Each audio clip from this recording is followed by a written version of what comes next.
तर केंद्रीय गृहमंत्री अमित शाह हे 2 दिवसांच्या मुंबई दौऱ्यावर आहे। या दौऱ्यावरून आता राजकीय वातावरण पेटताना पाहायला मिळतंय।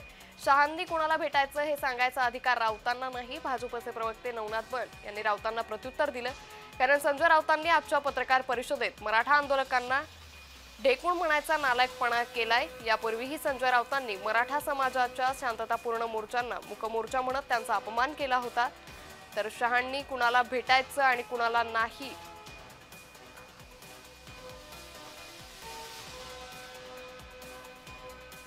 तर फडणवीसांनी शहांना आंदोलनस्थळी न्यायला हवं होतं असं यावेळी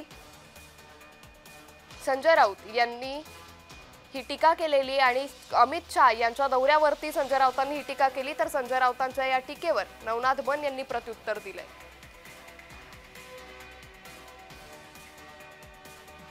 त्यांनी महाराष्ट्रात जे मराठा समाजाचे लोक उपोषणाला बसलेले आहेत, गणपतीला भेटण्याआधी त्यांनी ह्या लोकांना जाऊन भेटायला पाहिजे।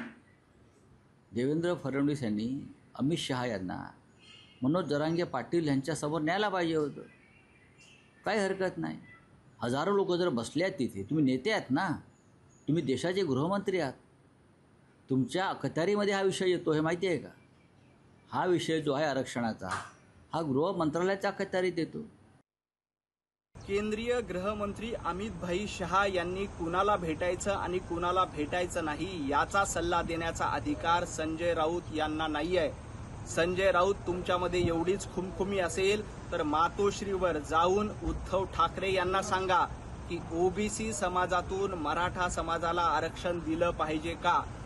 आधी संजय राऊतांनी उद्धव ठाकरेंना विचारलं पाहिजे की त्यांची याबद्दलची भूमिका काय आहे, आणि त्यानंतर गृहमंत्री अमित भाई शहा यांच्याबद्दल बोलावं।